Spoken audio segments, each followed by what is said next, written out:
Update of one of the federal government's biggest projects in the North Central Zone. United Nations assesses implementation of school feeding program in Akwa Ibom State. Plus, NEMA devises new approach on disaster management in line with 2021 seasonal rainfall predictions.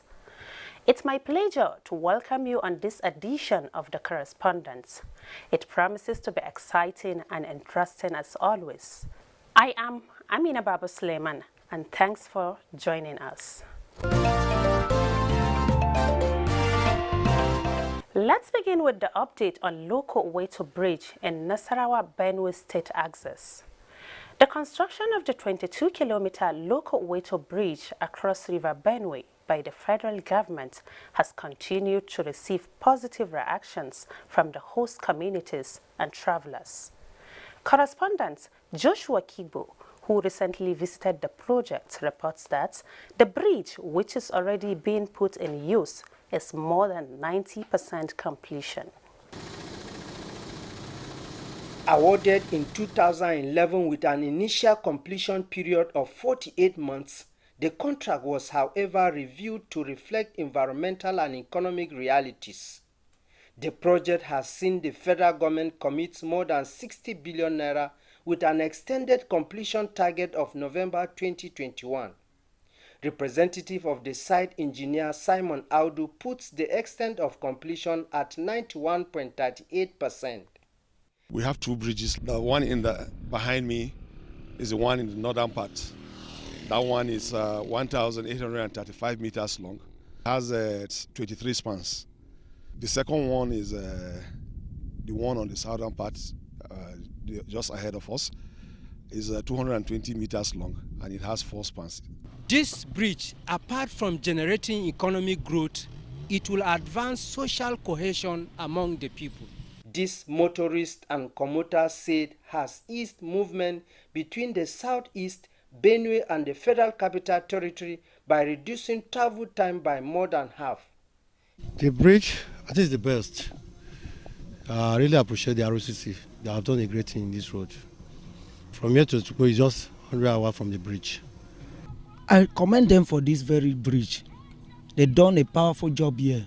But now the bridge has completed. We are waiting for the road to finish so that we enjoy a sweet ride. Emir of Loco, Abubakar Ahmed, and some members of the community are excited over this development as it will enhance their socio-economic status. The federal government have actually done enough by giving us a project which is one of the biggest projects in North Central.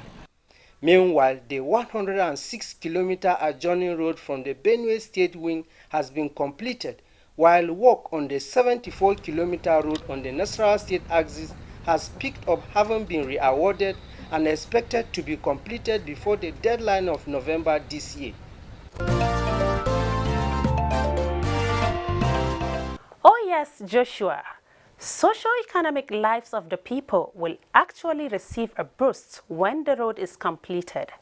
We expect that this will happen very soon, and many thanks. And talking about access to education, to improve the nutritional and health status of school children, as well as ensure increased enrollment rates of pupils in school across the country, the federal government introduced the homegrown school feeding program to reduce the dropout rate of pupils due to poverty. Correspondent Imedium Umo reports that stakeholders are advocating close monitoring of the program in schools to boost academic performance. The Nigerian homegrown school feeding program, introduced several years ago by the federal government, is aimed at reducing the current dropout rates of primary school pupils from school due to poverty. To ensure that this program is ongoing and implemented in various primary schools in the country for efficient academic excellence of pupils, United Nations World Food Program Team and technical assistant to the Minister of Humanitarian Affairs, Disaster Management and Social Development visit stakeholders in Akwa Ibom State with the aim of evaluating the design, implementation and monitoring the outputs of the program instituted by the federal government. We're hoping to do a very objective assessment. We are just spectators. We're going to sit back and let them lead the team and ask the questions, and we will just observe and then wait for the report. And based on their feedback and their inputs, that's how we hope to improve the program. The purpose of this mission is to try jointly to look into the status of the homegrown school feeding program implementation. We are doing the physical face-to-face assessment in 2 states. We have been to Kano last week, and this is the 2nd state we are going to take stock. For some of the other 4 regions, we are going to try to collect data remotely. Stakeholders in Akwa Ibom State appreciate the efforts of the United Nations for partnering with the federal government in providing a conducive environment for children. Once our kids are okay in school, quality is good, quantity not bad, and movement from where the food is cooked to the school, and the plates used, and then running water, a lot of COVID-19 protocols obeyed inside the school compound, within the school premises. This were okay. It's normal that during implementation of programs, there should be a review of what work has been done. We hope that lessons learned will be implemented and corrections will be done so that the aim and the objective of the program will be met. The visitation, which is slated for 3 days, will checkmate the efficacy of the program in local government areas and schools at the grassroots. Oh, that's right, Immedium. Critical assessment of the program will lead to better performance and subsequently increase in enrollment of pupils. Thanks a lot. Still to come, NEMA to embark on direct enlightenment campaign in critical states ahead of the rainy season. Join us again after the break. The coronavirus, also known as COVID-19, has been declared by the World Health Organization as a global pandemic. While clinical trials are ongoing for a vaccine and a possible cure, there is no known treatment for the coronavirus. Nigeria has recorded some of these cases, and people are advised to take these preventive measures to keep themselves safe and contain the further spread of the virus. Wash your hands frequently with soap and water, or use hand sanitizers all the time. Maintain social distancing. Avoid touching your eyes, nose, and mouth. Practice respiratory hygiene. If you have fever, cough, and difficulty breathing, seek medical care early. Do not panic. Stop the spread of unconfirmed news. Follow the official government news outlets and report all cases immediately. This message is brought to you by the Nigerian Television Authority, NTA, Africa's largest television network. These days, people get their news and information from more media sources than ever before. Some of the news and information given are fake, unverified, doctored, and manufactured to create confusion, stir disaffection, and cause disunity. Before you believe or share any news, ask yourself, is this real? Is it from a credible source? Is it verified or verifiable? Fake news is dangerous. Whether you do it for fun or for political gains, real people can get hurt. Fake news, don't create it, don't spread it. This is a public service announcement from NTA. Welcome back to the Correspondents.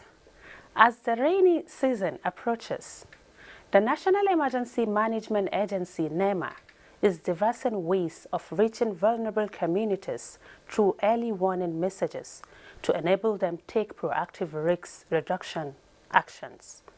In line with this, the agency convened a technical meeting of stakeholders to analyze the various implications of the 2021 seasonal rainfall prediction. Correspondent Ilyas Ali Yakubu tells us more. Every year, Farming activities and flood management usually depend on seasonal rainfall predictions by the Nigerian Meteorological Services Agency, NIMET. According to the predictions, 2021 is expected to experience normal to above normal rainfall. This technical meeting attracted experts from across the country who converge on Abuja to deliberate extensively and come up with an effective mechanism that will allow stakeholders at federal, state and local government levels to prepare adequately to mitigate and respond to anticipated climate risks and secondary hazards whenever the need arises. After exhaustive deliberations, the meeting resolved to constitute a national response committee to map out vulnerable communities across the country with a view to adequately enlighten the people on the dangers that may be posed by floods. Collaboration with state emergency management agencies and critical stakeholders, as well as early relocation of vulnerable communities to upland and prioritize the disaster risk reduction as the new approach on disaster management, which focuses on proactive intervention rather than reactive. We are all here to be part and parcel of the implication of the 2021 seasonal climate prediction. I want to assure you that the University of Maiduguri Center for Disaster Risk Management and Development Studies, as well as my other colleagues from sister universities, will want to make sure that whatever we discuss here is translated in the classroom, meaning that the 6 centers of disaster risk management and development studies will surely reflect the outcome of what we are doing in the next few weeks. I want us to know that the citizens of whom we are doing all these things possible are better off when we are proactive than when we are reactionary. Because people have ego. People don't always want you to feel bad or maybe feel for them. So people actually want to continue to be on top where they are. So what we are doing here is very, very commendable, and I thank the NEMA DG, so that at the end of the day, all stakeholders are assigned their tasks, whereby they are experts in to go and carry on, so that at the end of the day, this year's rain season will not actually be devastating. Vital stakeholders in disaster management, you will all agree with me that this workshop is timely against the backdrop of frequent devastating climate-induced disasters across the country. This workshop is organized to interpret the various implications of the 2021 seasonal climate prediction and make recommendations in order to prepare for, propose mitigative actions, and response to the expected impact of the predicted rainfall pattern, especially flooding. Director General, National Emergency Management Agency, Vice Marshal Muhammadu Muhammad said the agency will continue to encourage and promote effective cooperation, collaboration, and partnership for efficient management of disaster in Nigeria.